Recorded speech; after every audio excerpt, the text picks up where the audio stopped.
من أهم الدروس اللي كلمنا عنها الرسول صلى الله عليه وسلم سبب في أغلب العادات السيئة اللي بتحصل في حياتنا. قال رسول الله صلى الله عليه وسلم: نعمتان مغبون فيهما كثير من الناس، هما الصحة والفراغ. طب الرسول صلى الله عليه وسلم بيحذرنا من الفراغ، اللي هو الوقت الضايع، اللي هو الوقت اللي مش عارفين نعمل فيه إيه.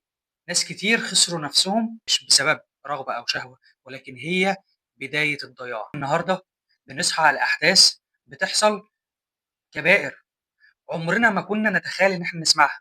عم بيغتصب ولاد أخوه والاتنين حوامل منه في وقت ما حدش متخيل إزاي ده حصل، أو إزاي بيحصل، أو ممكن يحصل فين. ناس بتنتحر كل يوم.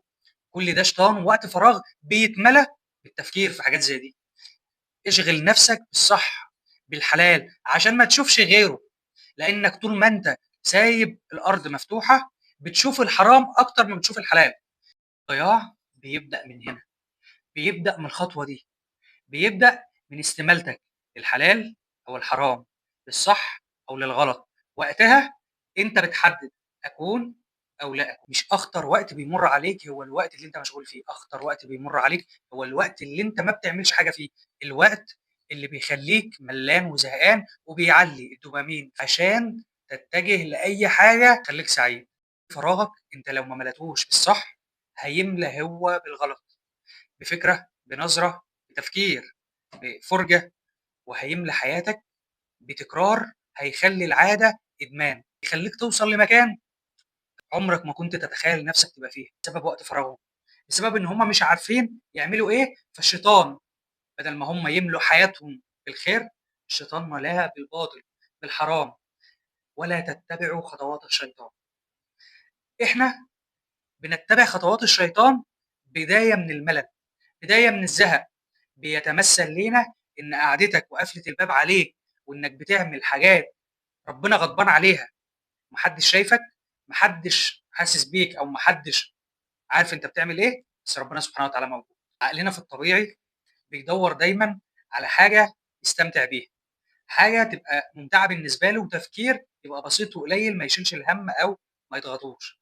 فدايما بيجري على الحاجات التافهة أو الهايفة، وفجأة بتلاقي نفسك اتغيرت، بتلاقي ملامحك كرمشت، بتلاقي حياتك وقفت، بتلاقي توفيق ربنا اتسحب منك، بتلاقي البركة ما عادتش موجودة، بتلاقي نفسك وصلت لمرحلة مستحيل كنت تتخيل توصل لها بسبب بعدك عن ربنا، بسبب إنك خسرت نفسك في وقت فراغ كنت ممكن تملاه بحاجات كتير تحول حياتك من مكان لمكان أعلى بكتير وكتير وكتير. نفسك تستحق، أنت تستحق تكون في مكان أعلى، في مرتبة أقوى. أنت تستحق تكون في القمة بوقت صغير بتضيعه او كتير. انت تستحق الوقت ده اللي يرفع منك ويعلي منك لدرجات انت تستحقها وتستاهلها. لكن انك تقعد بتستسهل انك تعمل الغلط، بتستسهل انك تفضل موجود في مكانك بدون تفكير، او تتعب عقلك او نفسك في حاجات هتفيدك وهتنفعك في المستقبل، بيوصلك لملل وانحطاط. تفضل مكانك زي ما انت بدون اي حركه.